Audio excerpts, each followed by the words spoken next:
and welcome back to another episode of the Unfounded podcast, everyone. My name is Christopher Turner, and I am your host. Thank you for joining me whenever you are joining me, whether it's on the podcast on one of the hosting platforms on your phone, or whether you're joining me live right now on YouTube or on Facebook. Thank you very much for tuning in. So, first off today, I have some things I want to talk about, obviously. It's an odd subject that I want to talk about today. Sorry for the delay there. Trying to get settled here before we get rolling into it. First off, I do have in my description of the episode notes, there's links to my Facebook, Instagram, Twitter, show homepage, and my Patreon page. If you enjoyed the show, if you think it's valuable, or if you want to support in any way, please follow those links. Check out my Facebook page. That's where I'm most active, and I'm trying to be a little more active on Instagram. I'm going to be developing my own content there. Things centered around the quotes that we use and try to pull apart in the podcast. And so they're going to be some kind of like cool motivational style posts that I'll be putting on Instagram here shortly. But with all that out of the way, again, sorry for the technical issues I've had recently. I've been figuring out this streaming thing, and so the streams that went up on YouTube before I had some settings wrong, so they didn't properly upload. And the Facebook stream last week didn't have any music in it. It should have it now. But sorry for the technical difficulties there as well. And also, apologies for the delay. I have been very busy getting my life in order here, guys, and it's been a rough one for me, right? We've gone over that, and I don't want to kind of stick on myself for too long today because I think I've been doing a lot of that. Instead, I want to try to get back on track with this podcast, try to think about some of those unfounded ideas, some of the really deeply held ideas that we don't ever really question. One of those, and it's not really an idea, but I want to talk about talking to yourself today, oddly enough. Because I find that the more I've been isolated, the more I've gone through this kind of spiritual journey and awakening of sorts, the more I've realized that there's this internal dialogue that has started, or I've been cultivating. And the best way to describe it is talking to yourself, right? Look at what I'm doing right now. Effectively, I am talking to myself, right? This is what I'm talking about, is this kind of dialogue. There's a negative connotation to it. And I want to try to figure out why there's a negative connotation to this type of introspective thought. It's odd. I want to read you a couple quotes here to start off with. A couple different perspectives that I think will be helpful in pulling apart this idea. The first quote is by let me read his full name, D. Martin Lloyd Jones. And it goes, "Have you realized that most of your unhappiness in life is due to the fact that you are listening to yourself instead of talking to yourself? Take those thoughts," let me show you what I'm looking at here. "Take those thoughts," oh, that's the wrong one, "that come to you the moment you wake up in the morning. You have not originated them, but they are talking to you. They bring back the problems of yesterday, etc. Somebody is talking. Who is talking to you? Yourself is talking to you." Now, this man's treatment was this, and this is a psalm that he's reading from. Instead of allowing this self to talk to him, he starts talking to himself. "Why art thou cast down, O my soul?" he asks. His soul had been depressing him, crushing him. So he stands up and says, "Self, listen for a moment. I will speak to you."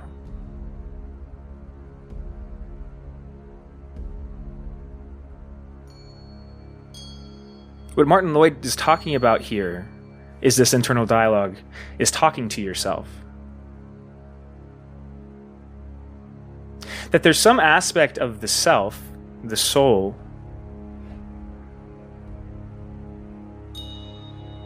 that when unchallenged wreaks havoc, I guess is kind of what he's getting at. This is a complex idea.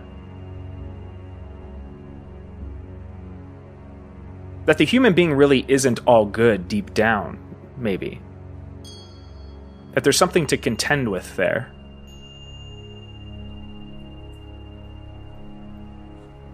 That you can see throughout humanity's existence, the proclivity for the human being to act impulsively, to act aggressively, to act on negative emotion, to infringe others' rights, to try to seize power, try to consolidate power, try to compartmentalize the world. Excuse me, my dog's having a little bit of one of those reverse sneezes going. You good, babe? You got it. Get it out. My goodness. Well, that was a long one. That's like the longest one she's ever had. Sorry for the interruption there, guys. That there's this aspect within the human being that is not well put together. That what the human being deep down is, as a soul, as an eternal thing, is something imperfect. And we've gone over this before too. Something flawed.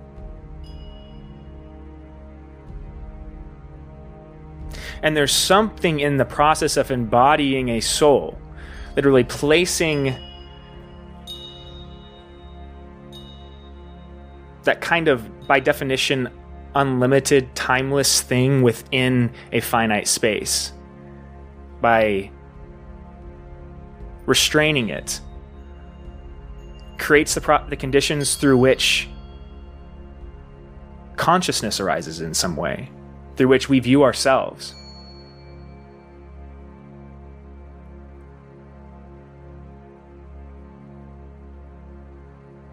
And part of the way that you vet yourself, that you view yourself, is through this internal dialogue of sorts. Like at a very fundamental level, through recognizing that there is this process exists. That there's something to talk to. Right? Why don't people like to talk to themselves? Well, it's an easy question to answer. Because you can ask it to yourself. You can kind of analyze yourself with it whenever you're in a situation where maybe you are talking to yourself and somebody sees you doing it. You get this immediate sense of insecurity, right? Being very uncomfortable. You kind of want to hide it. Oh, I can't let them see. Because this happens to me all the time because I talk to myself a lot, if you couldn't tell. So people try to hide it. And there's this shame that I see in myself and in others when approaching the process of talking to yourself.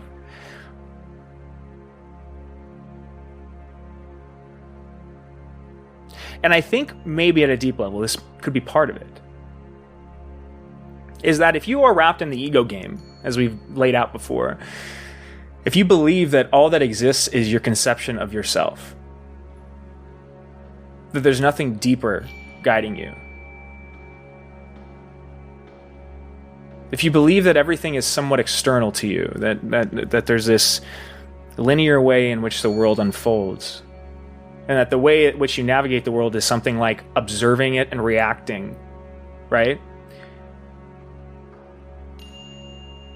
That this logical and linear way of viewing the world doesn't allow space for another dialogue in some way.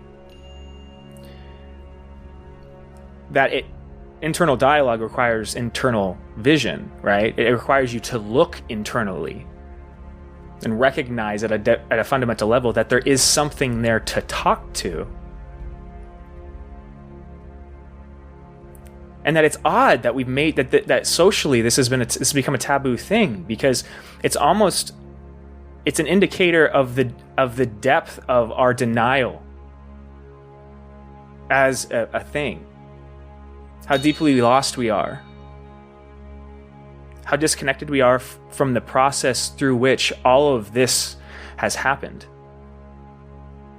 I got into it a little bit, I think it was a couple episodes ago, but talking about genius. How does genius come to fruition? What is it? I think it was last episode, actually. The Akashic Record, being able to tap into the idea of this general knowledge base.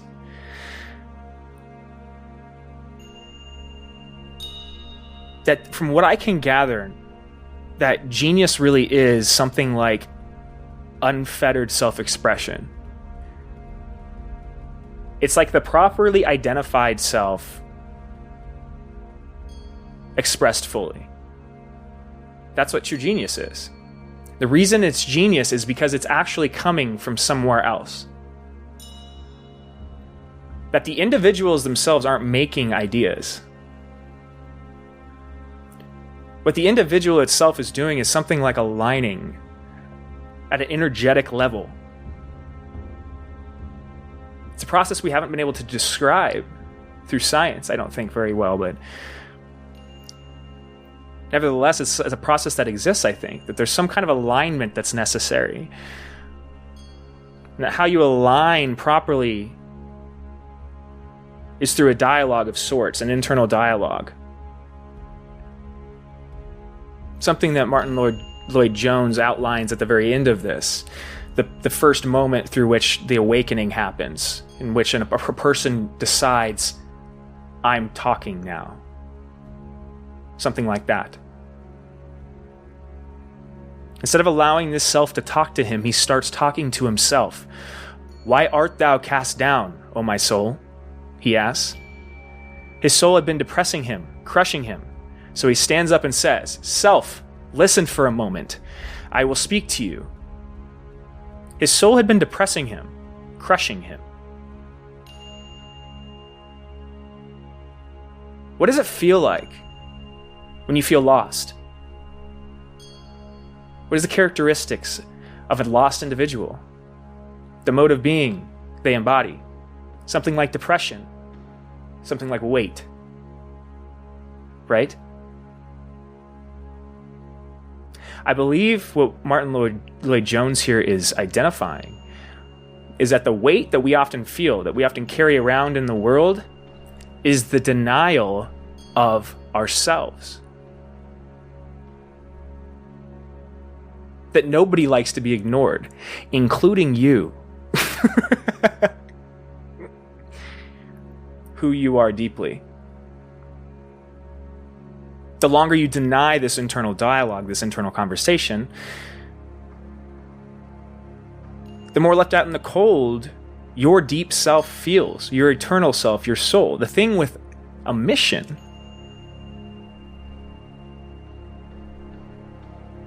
The further away you get from that, the less dialogue you have internally, the more you take in external factors, external stimulus to fill in your logical map of the world, the less that internal dialogue seems to be of practical importance. And so oftentimes we'll cease looking internally at all. Oftentimes after we get into the real world, right? We'll shut off the dialogue entirely. And we produce a sort of mimicry, a herd mentality. It's maybe where the herd mentality gets turned on. It's in like the final death of the child within. That if you had to conceptualize what your eternal self is, it's like the child version of you. It's like the unadulterated version of you.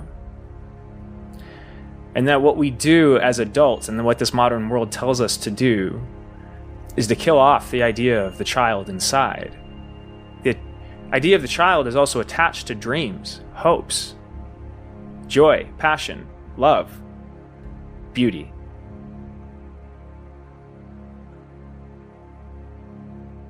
That the logical mind is very good at specific things, but it's not good at those things.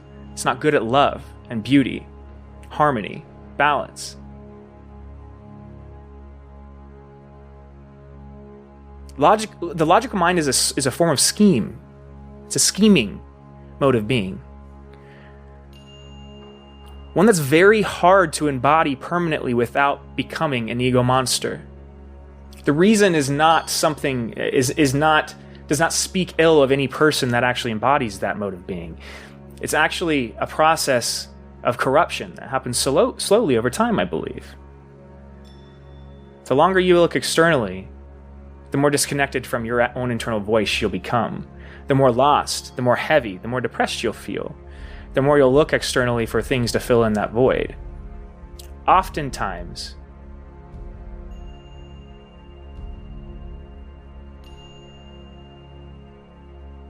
we get And I notice this modern day as well, that there's this stubbornness that happens in that mode of being as well.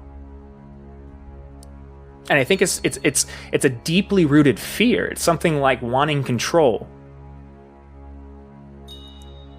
That when you're in the logical space, what you're trying to do is control the car. Right? Trying to perceive what's coming, what's come before, what's going to come, and try to plot courses through that produces efficiency, safety, right? Predictability, those kind of things. But what often gets lost in that mindset is the enjoyment aspect, the love, the beauty, the harmony. So that as we grow up, everything that's associated with the child dies off because we're told that what you need to do is grow up. As if the mode of being that the child embodies isn't sufficient. Very odd game we play. It's not sufficient in the systems we've created. Thus, there's a necessity to eliminate it within the individual.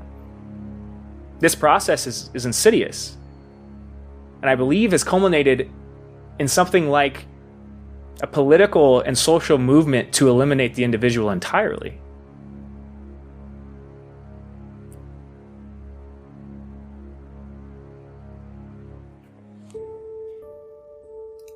I'm going to move on to another quote. This one's by Jim Carey. He's a fairly eccentric figure. I'm sure many of you are familiar with Jim Carrey's work.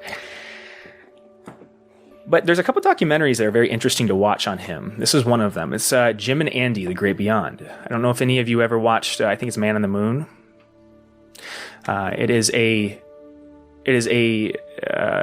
movie about Andy Kaufman's life, who was a comedian, very eccentric individual. And Jim Carrey, he played the role of Andy Kaufman, but he used the method acting mode to play the role. And if you watch this documentary, what you'll see is Jim get lost in the process of identity creation. It's something like demonstrating, showing to you that the ego isn't real. Or that identity itself, in some way, is very deeply rooted.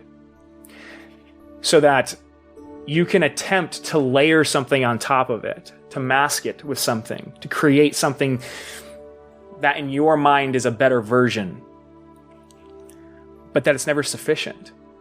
And that it causes inside of the individual something like fractures. That the longer that process goes on, that hiding goes on, the deeper the fissures become, the less stable the individual is, the more prone to kind of mental breaks.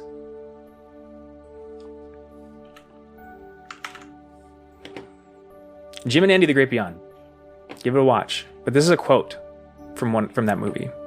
At some point, when you create yourself to make it, you're going to have to either let that creation go and take a chance on being loved or hated for who you really are, or you're going to have to kill who you really are and fall into your grave grasping a character you never were.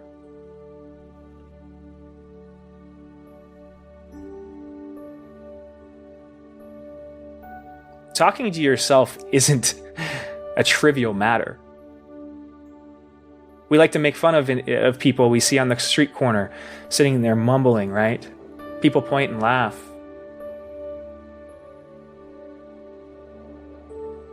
Look at that individual talking to themselves. How crazy must they be? You're not. And that might be more crazy.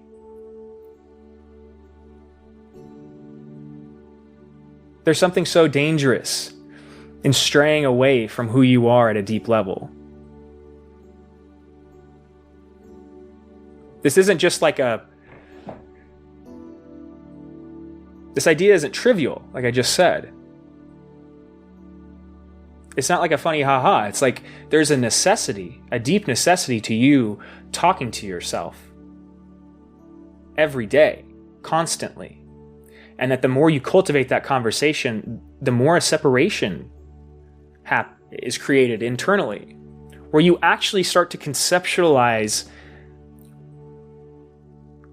the perspective of you as separate from the eternal thing that is you. Right? That there's two different ways in which you can view you. There's the eternal deep thing, and there's the physical kind of motor-based thing. And that there's a necessity for both of those two ideas of the individual to function in harmony. And what facilitates that kind of harmony is something like a dialogue between those two. It's a form of communication between those, in some ways, two identities. It's like the human being really is in a way, it's not an identity, but it's just based on the fact that we view the world from a singular point of view, from a singular space in time, creates this idea of the perception itself having cognition.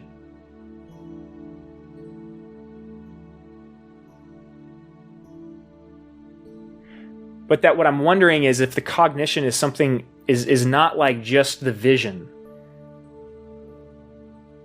It's not sufficient. It's there's not enough depth to just seeing something. It's like a camera doesn't have emotion. A camera doesn't express itself. A camera doesn't decide that it wants to be, a speaker tomorrow, right? But it can still view everything. It can still take in audio information. It can still see everything that's going on.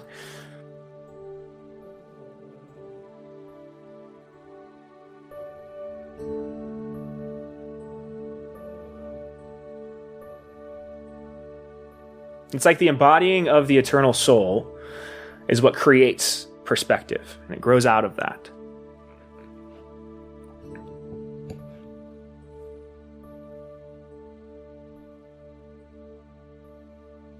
And that the proper way to go through life is something like allowing the eternal thing to kind of connect in a way to the physical thing and to the spiritual realm. It's something like the soul connects us between what is seen, what is physical, like this plane of existence, and the plane of existence that exists at a deeper level. Another dimension of some sort.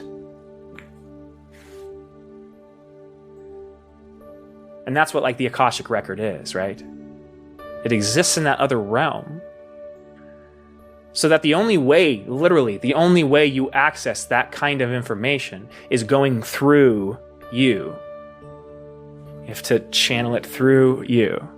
And this translation, going back and forth, of information coming from kind of the eternal realm, translated into the physical realm.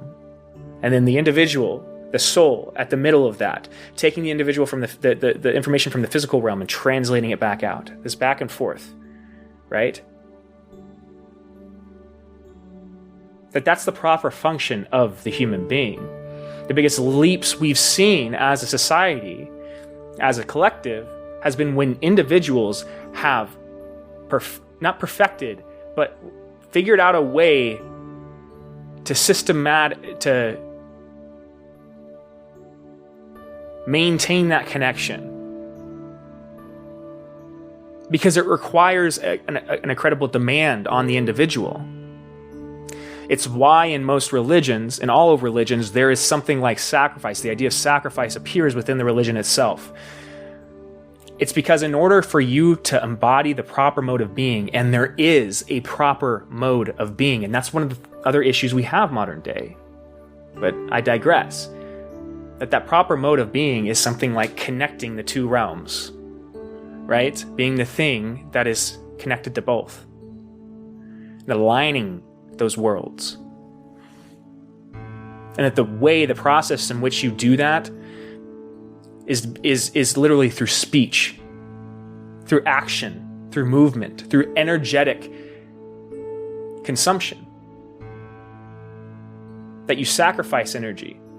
You expend energy to translate this message into a physical space. And that's how it is created, fundamentally. It's through injection of energy by you.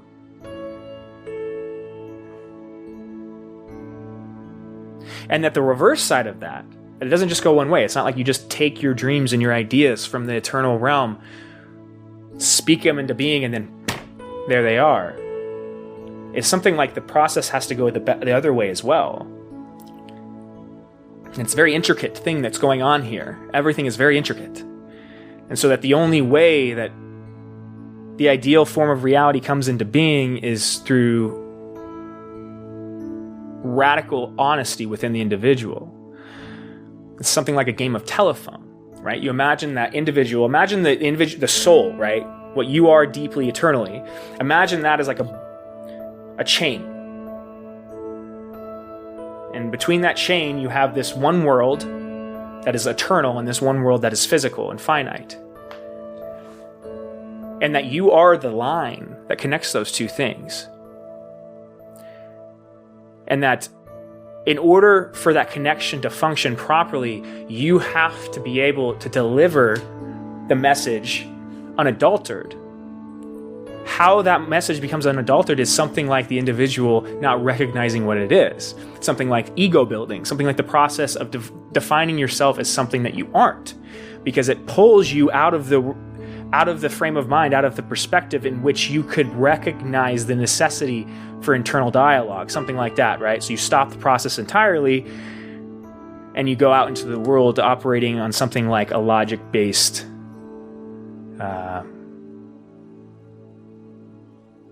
mode of being.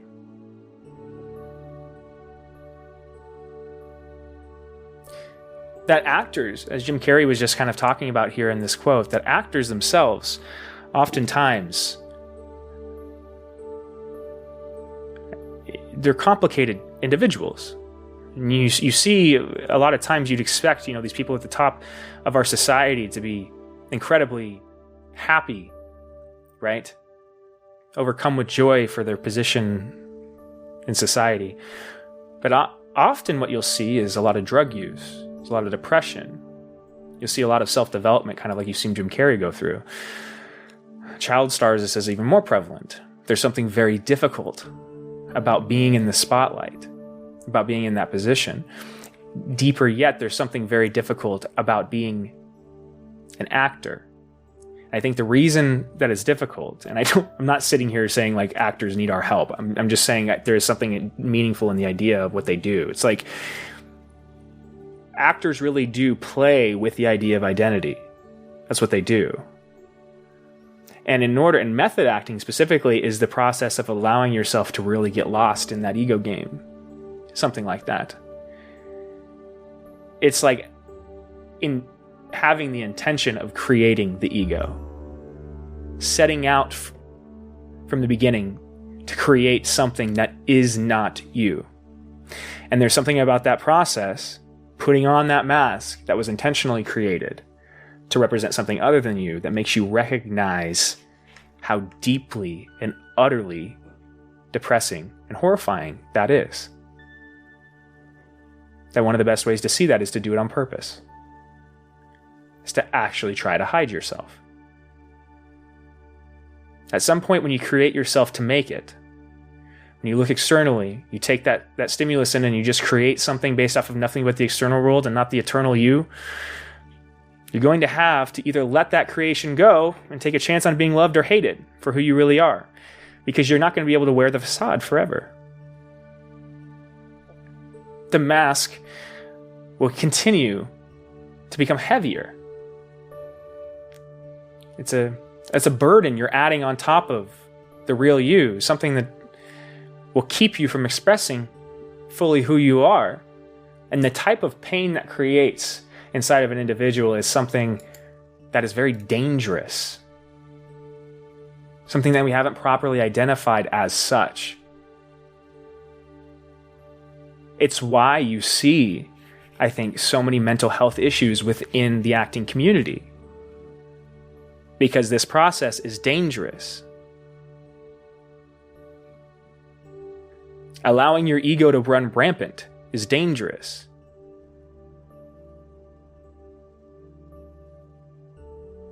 The only way that problem gets solved, the only way that we get control of this ego madness that is going on around the world is for each individual person to start that kind of dialogue, which is why it's such a difficult problem to solve. Because you can't motivate people in some kind of group think. You can't go out there and tell them that the world is this segmented thing that has good and bad. That there's specific reasons and scapegoats that you can point to allow people to feel some kind of justification for the way in which they go about their lives. The moral and an ethical mode in which they allow themselves to be each and every day. There's a justification that people have, and it's something like everybody else is doing it too.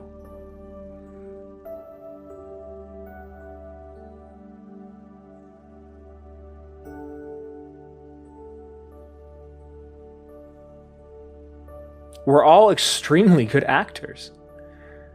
I often think that's probably why we enjoy acting so much. Is because it really is like the ultimate truth.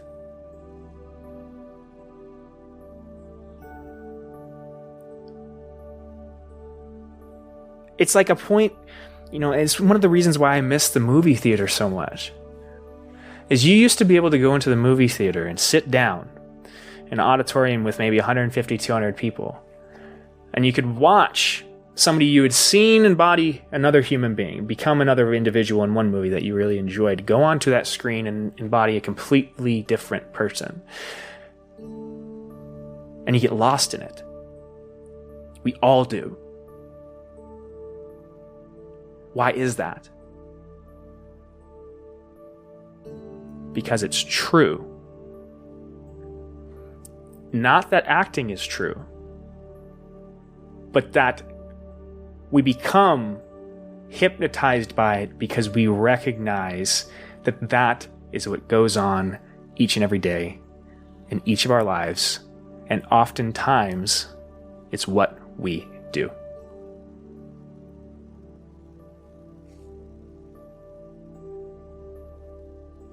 And so you'll see people. You see people do this all the time. They'll go and watch a movie, or they'll see a character on the screen, and they'll see one of their favorite actors embody it, and they'll get lost in the idea of that individual that they created, and they can get obsessed by it. And oftentimes get obsessed in creating themselves into an identical individual. Right? That many people describe when they meet their mentors or their heroes, a sense of disappointment. Because there's a process of building up the identity that happens externally too. Like I said, the ego process is two ways.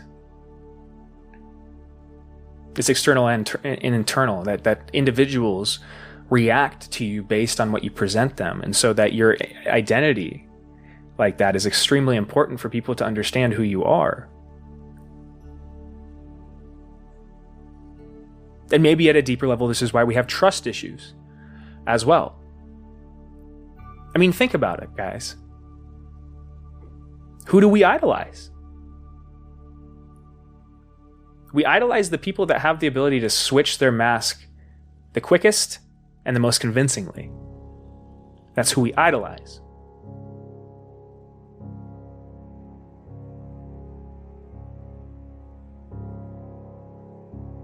This is seeped into our institutions as well. You can see people when you're at work, especially if you work for a big corporation. Watch how people act when they're around you, and then when they're in their role. See how much different those two people are. You don't have to think very hard why you don't trust them then.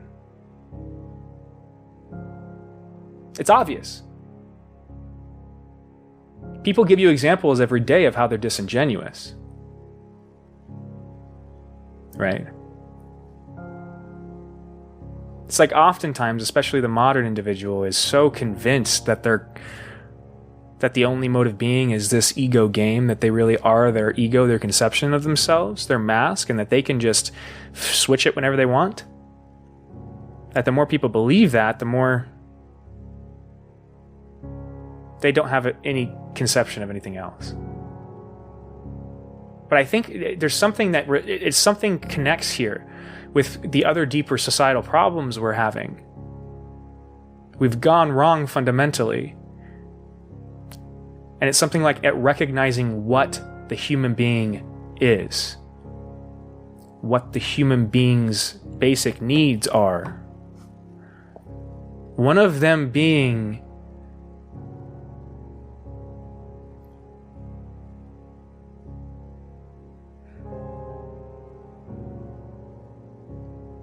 suffering.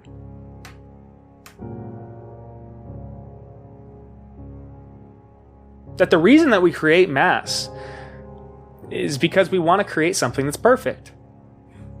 We all know how flawed we are, deep down. But we look out into the world and we go into our places of work and we see other people, and we look at social media, right? And we see other people presenting this perfect image. This life where everything's ironed out. They've got it all figured out. It's oftentimes an illusion, right? Nonetheless, this is what we see. And so then we question ourselves. Well, why the hell am I not that happy? Why the hell doesn't my mask impress anybody else as much as their mask does? Right? And so oftentimes people will try to look into the world and create themselves anew. They'll try to actually construct another mask and another mask and another mask, and they'll try that on and see how it works and how it fixes this issue, but then creates another one, right?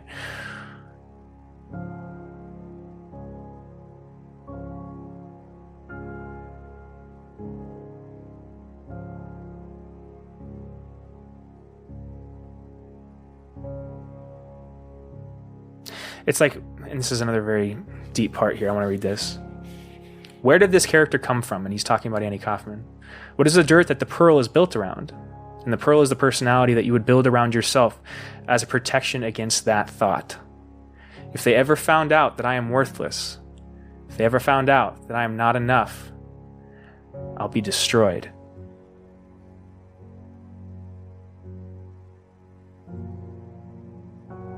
You gotta ask yourself, do you feel the same way? Because I do.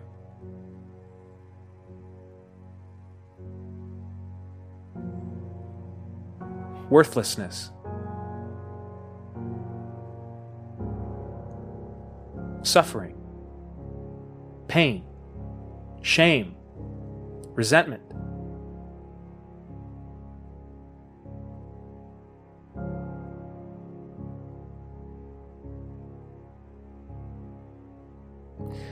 When you compare yourselves to other individuals, you're going to come up short every time. Because truth is an eternal thing. And then the truth is everybody is flawed. But that another truth is nobody wants to admit it. So that when you set up a value equation like, how do I compare to this individual or that individual, however you break it down, what you're doing is taking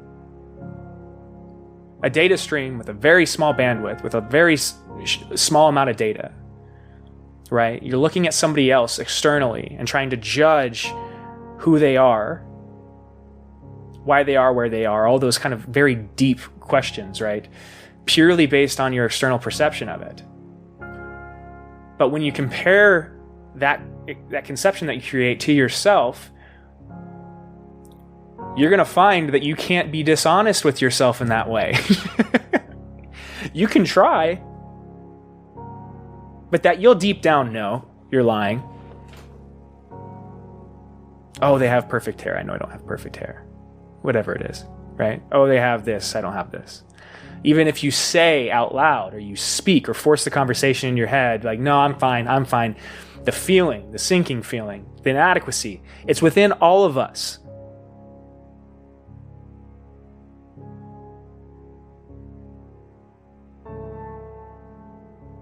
That fear of rejection, of actually being inadequate, makes each of us feel vindicated in hiding behind a mask that we create, one based off of the mask that other people have created.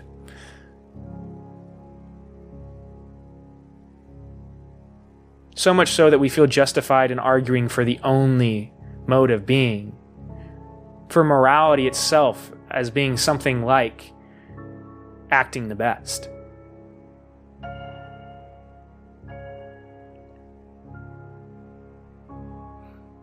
Like I just said, there's a way in which you can't be dishonest with yourself. You can sense truth internally, but that you have to be willing to see it. Because when you see truth and it's surrounding a situation or an idea or whatever it is that is closely guarded, that is deeply held to you, what it'll inspire inside of you is something like pain, instability, confusion, unknown, fear.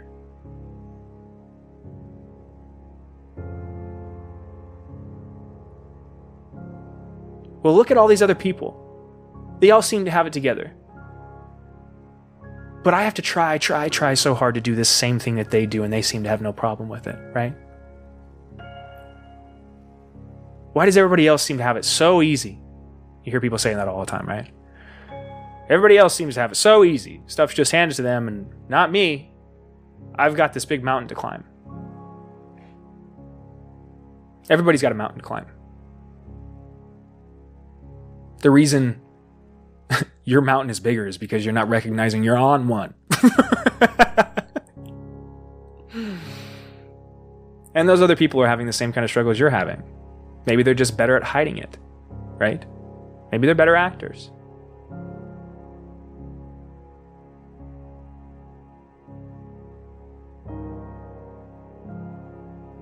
You're never worthless. No matter what happens in this world, no matter what you do in this world, you're never worthless. Because you are the thing that acts as the translator between those two worlds. So that even if you've acted your entire life disconnected from that deep role, that deep function in which you serve as a human being, you can always choose to turn it on. To fill that role.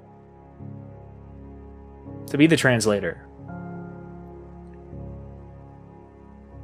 And I believe that's where the idea of, for a long time I struggled with the idea of predetermined, as life being predetermined. It's one of the fundamental questions I had to wrestle with myself when I was going through kind of my religious journey. Is all of this predetermined? It's a fundamental question. Does free will exist? And it's something like yes to both. Yes, this is predetermined. Yes, free will exists. Now, how can that be? Well, it's something like I think we view it wrong, the equation wrong. It relates to the idea of the butterfly effect in some way, that there's deeper ways in which the universe is connected that we haven't readily identified. So that the idea of time is something like an illusion. That time is a product of the way we perceive what we call the universe. So that we've developed a linear way in viewing the world.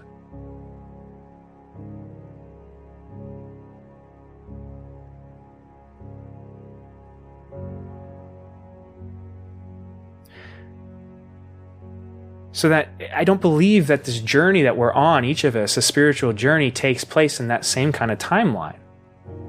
Like, yes, it does, because we're all here, right? But whatever's guiding, whatever the laws underlying all of this are, I don't think it includes time.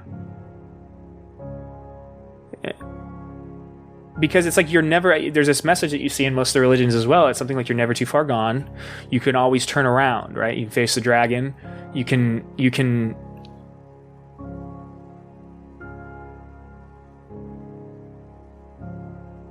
because whenever you make it, it's something like when you make the choice, it's like everything else aligns too. It's like I've been lost. We've gone over some of the ways I've been lost. There's more ways I've been lost that we haven't yet. We will at some point, right? But we all get lost from time to time. And when we're lost, we look for what the next step is. And there's almost this way, if you really are in those positions where you're really stressed out and you don't know where else to look, that you almost will think of the world in a predetermined way. What comes next? Something comes next. It's very hard to not view it in a predetermined kind of condition. But what I think this is something like we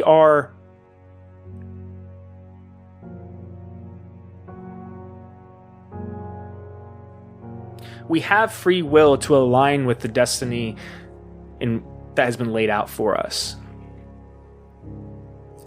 But that each decision you make, that destiny is changing as well.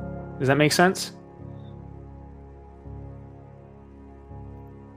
And you probably say, well, that means that that it's not predetermined then. It's not definite. Well, it's like, you could say that, but that's assuming that there was a before and an after. You know what I mean? That time exists, that this is all linear.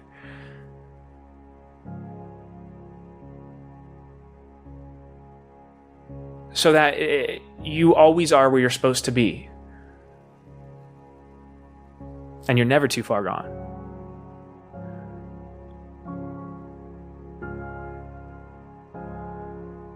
It's so odd to me that the way you learn to love other people is to learn to love yourself.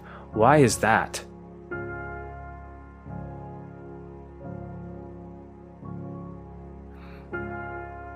It's because it's something like because the only way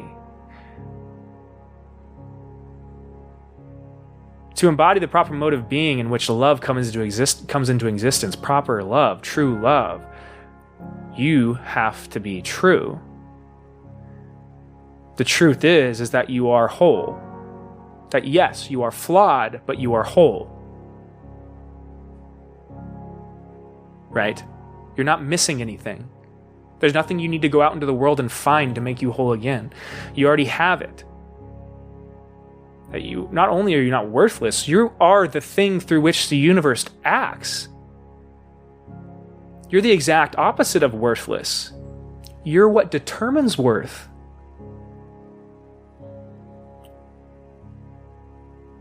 And that other people are too. So that in recognizing that you are the thing that creates reality, you open up the door, the pathway to love. True love. Not an ego-based game. It's not a logical-based thing, ever. That's a different way of viewing the world.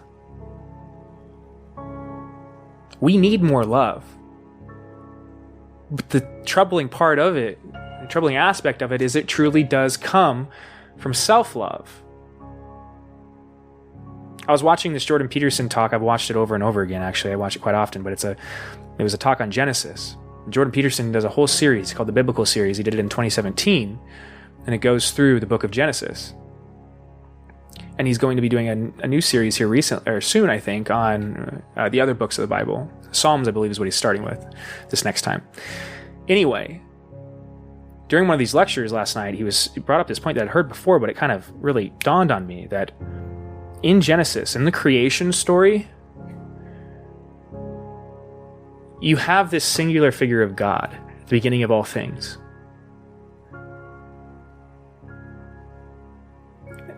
And the part that we often miss is that at least in the Christian stories, but it's rooted deeper than that. It's rooted in a lot of our ancient religious stories, ancient Mesopotamian stories, things that Jordan Peterson goes into in depth, and I'll try to post the video for you so you can research it yourself.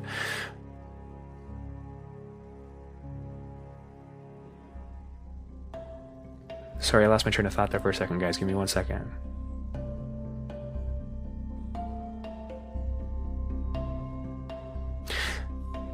It's that the world and everything we see is created from God, from the singular thing that was at the beginning of all things, right?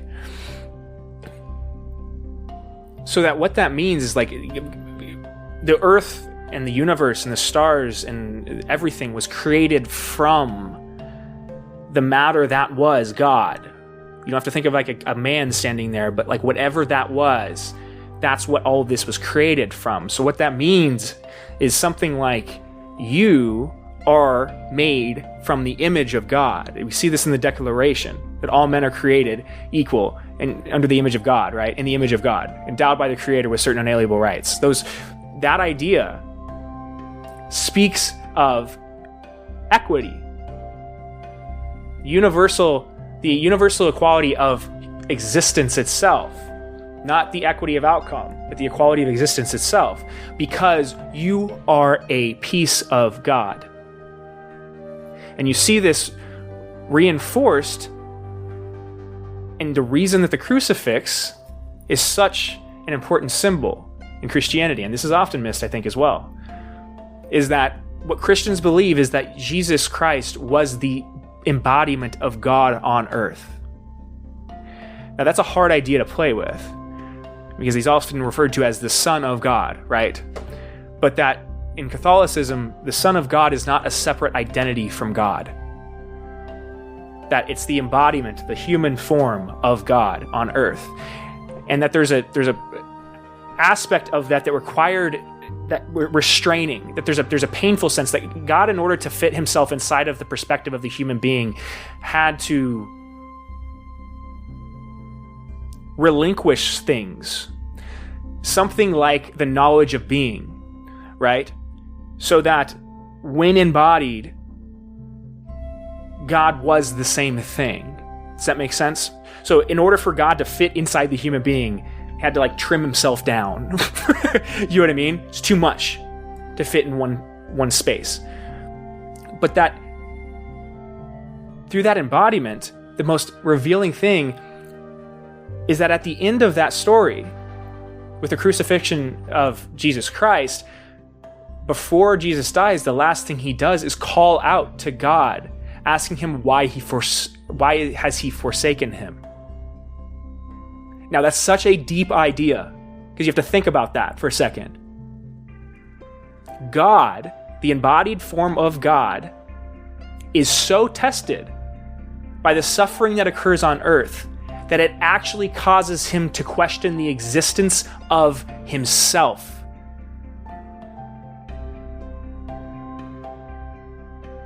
That's a profound idea. What that talks about, what that says, is that there's a necessity for this being this way. You see that in the Eastern religions as well, for a balance of sorts. But that suffering is not to be eliminated. It's to be embraced in some way. But that what you will see and the experience of embracing that suffering doesn't make it go away. Right? It will make you question. It is meant to test you in every possible way, to test your faith in something greater. And that it is a hell of a fucking test, people. One that is so difficult.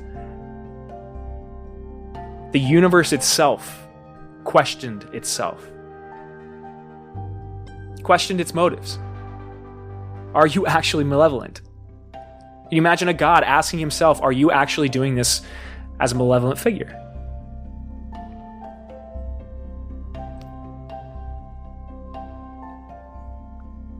I find something so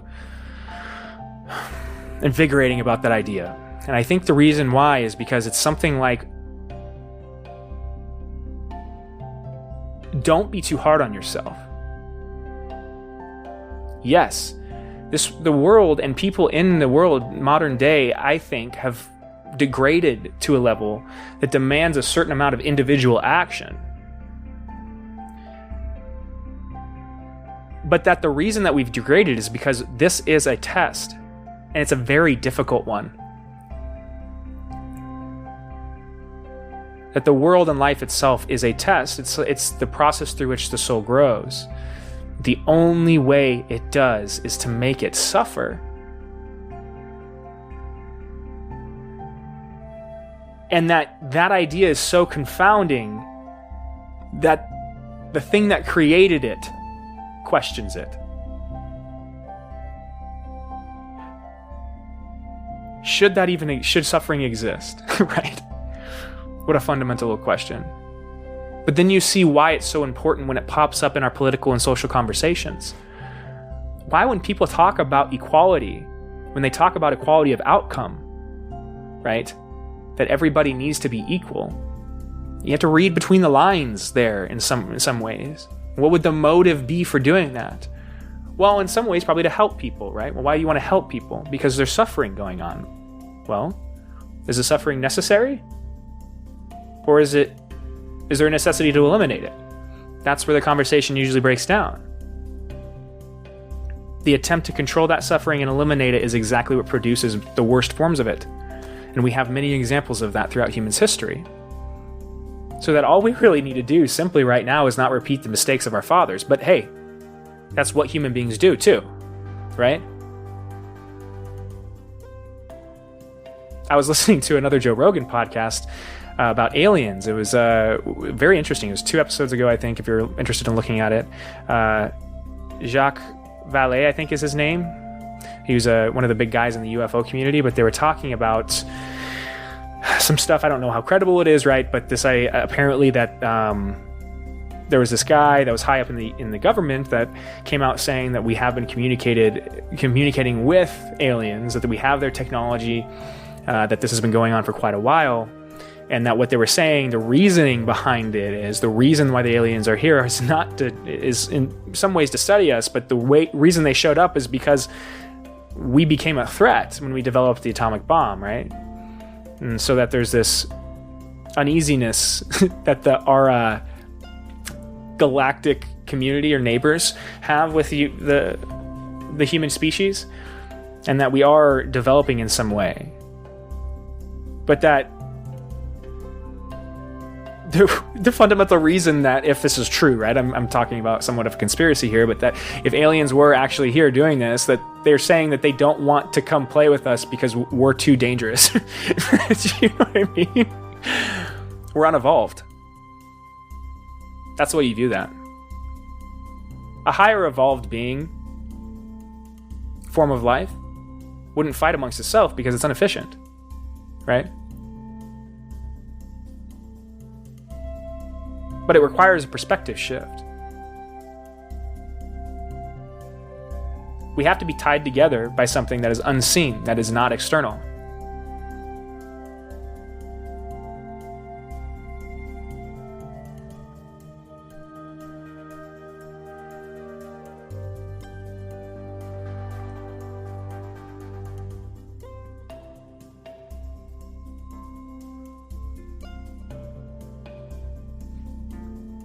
So I started with talking to yourself. But really what I'm talking about is internal dialogue. I think there's something to cultivating that conversation. That before I started this podcast, one of the things I started to do was just sit down each day or each night and record like this and talk to myself like this, but in like a radically honest way. To actually talk to myself. And as I started doing that, I realized, oh, this isn't something that's crazy. This is very practical, and it's very helpful. That when you speak something into being, it really is more easy to maintain it because it becomes something that's real. So it's like when you set out your goals verbally and you talk to yourself and you say, hey, this is what my goals are. Then when you wake up in the morning, that conversation is there. It's firm. It's real. So you can act on it. As Jordan Peterson talks about, when you're presented with the mush that is reality, the potential that is reality when you wake up and come back to reality from the dream world, it's incredibly complicated. There's so many different things you could do. But that if you cultivate a process of internal dialogue, it simplifies that you identify, create hierarchies of sorts, in which you can rank what needs to be done and what doesn't need to be done, what can be put off and what needs to take place right now. Both in a practical kind of physical sense, but also internally, like in a spiritual sense. What do you need to work on, right? And that is talking to yourself. And that one of the ways you could probably try to cultivate it is to do it out loud. If you feel like it's too scary to do it in public, which it probably is for most people, when you're at home, when you're by yourself, or whenever you feel comfortable, talk to yourself. Talk to yourself, right? I know that sounds a little goofy, but it works for me. And that's really what this podcast is, right? It's me trying to test some of these methods in my life, and if they work, and if they don't work, sharing them with you guys, because that's what we need. We can't continue to talk about these subjects, spiritual subjects, philosophical subjects, as if they're less important than the secular worldview or the logical way of approaching being. They aren't. They need to be involved in the conversation.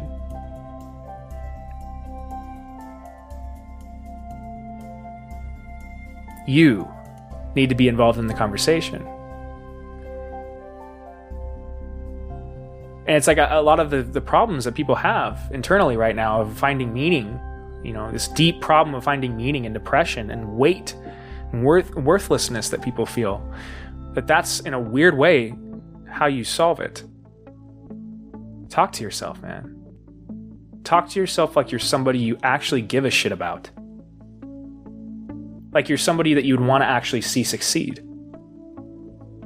Like whatever you are deep down deserves to be recognized. That there's a travesty in denying who you are. That mask is sinful at a deep level. I don't mean you're going to hell, but I mean that's really what it is. It's like a contract with the devil. It's selling your soul to the devil. And that you don't need to do that. Ever. That the ways you think people are going to react to you and your true self are not the ways they actually will. I've found this out over the last 6 months, 7 months, that as I've opened up, as I've explored myself and been more honest with myself, the ways I expected people to react to that and the ways they actually reacted are 180 degrees opposite. My sexuality, the military things, right? My experiences with Amazon and all of the hardship with my love life, right? Like, I didn't expect my parents to be accepting. I was scared of them turning away from me, right? I thought that people would view me in a negative light when I talked about my military experience. Instead, I got people reaching out, saying how much they appreciated that I shared it, right? Amazon was an extremely difficult time for me, one in which I came out demoralized, but that I've gotten further away from that. I've had many people reaching out to me, expressing how much they appreciated my effort and the work I did while I was there.